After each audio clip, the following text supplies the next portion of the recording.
What's up, family? This is your man, not your boy. Go Black to Africa. I want to show a video with you all how Europe is starting to bring out the cellars, the paintings back in the 1500s, 1600s, and how they were depicted of people, Jesus, Mary. This is Russian Icons Back in the by Father Vladimir Ivanov. I hope I didn't butcher that name, but this is a book that is highly coveted by different circles. Because it has the black icons. It has the history of black people in places like Russia, in Italy, in places all over Europe. This book can range from $1,300 to $3,000, so it's not an easy book to get. I actually borrowed this book from a friend, you know. But this book has a lot of interesting depictions in it. A lot of them pertaining to the Bible. Like right here, this is the Transfiguration of Christ, and you see it's black people in caves, I believe, what it looks like. It's black people in the whole picture, but this is knowledge that escapes black people here in America. It's definitely something that we would never see or never hear about in the educational system. Now, I'm pretty sure there's people that are black history college students majoring in black history or world history, and they never seen nothing like this before. At least not from the standpoint of Europe, you know.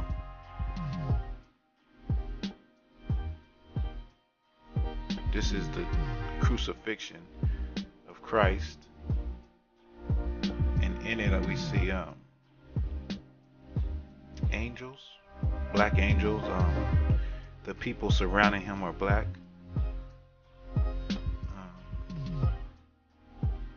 It's very interesting because the images that we see are contrary to what we have known our whole lives, or what we have been taught our whole lives. You know, like I'll say it again, like these type of images of antiquity escape black people here in America, and I can say all people, for in general, just people in general don't know. I'm pretty sure there's plenty of Caucasian people and people of all nationalities that don't know the extent that black people covered the earth. And in many cases, like here, like what you see, we're in rulership positions. Like this looks like a king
This is George the Dragon Slayer right here.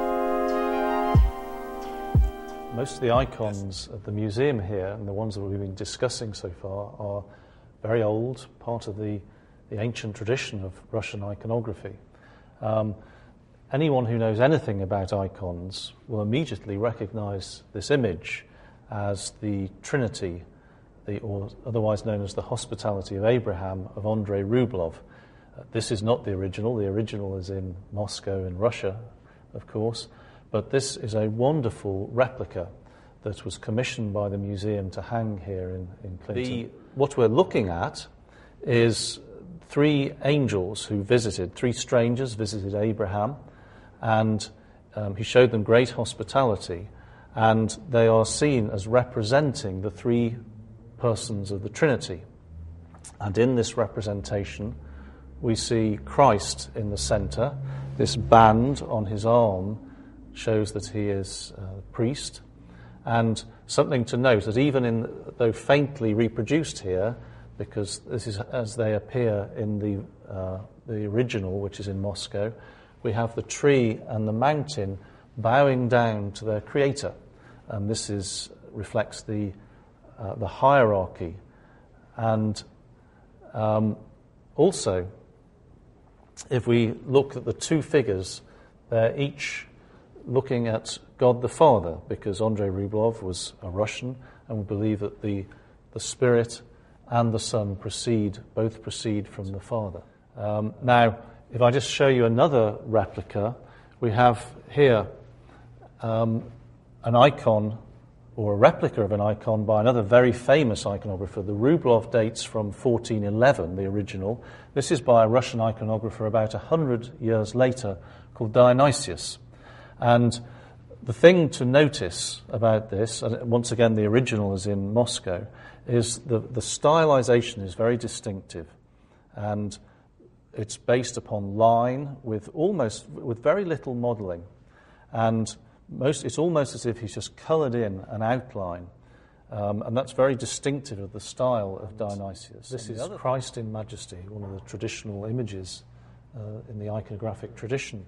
This particular one was painted in the 16th century. And first of all, just look at the size of it. This will have been in a very large church, high up, and people will have seen this from a distance. And it must have been very striking in its original position. We have the four faces of the cherubim, which are described in the vision of Ezekiel.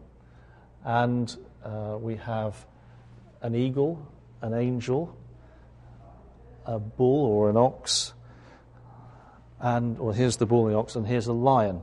And as we know, these have come to represent the four evangelists, and the reason historically that the church chose to have four gospels was that each one corresponded to the four evangelists carrying the word of God out to the four corners of the world.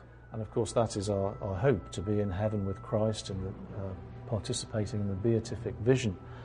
And so when we see Christ, we will know him, and everything is revealed, everything is sharply defined. Within the halo itself, what we see are the letters that are equivalent to, in whatever language is used, of I am who I am. In Greek it might be the letters, which I think this is, of he who is, which of course is the same as Yahweh. Always in the icon of Christ, the halo has the cross within it. So if you're ever uncertain as to who the figure is, you shouldn't be really, but if ever you are, and you see that cross in the halo, then you know that you're looking at the figure of Christ.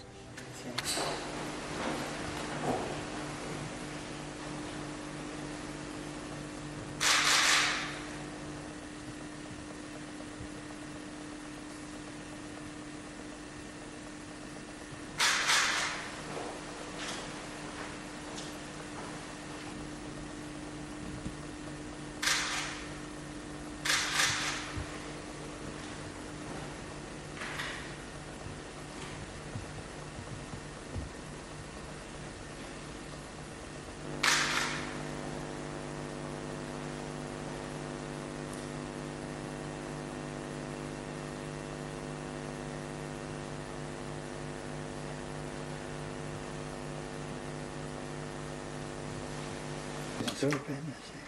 Mi ha detto che si chiama la Madonna dell'Umiltà.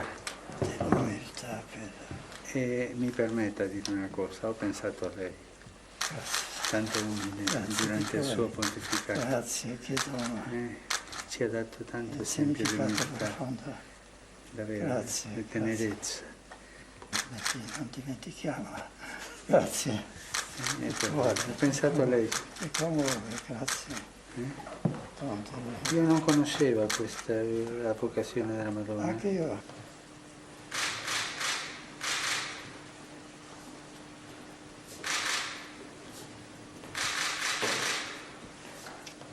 Think about it, think about it, think about it, think about it, think about it, think about it.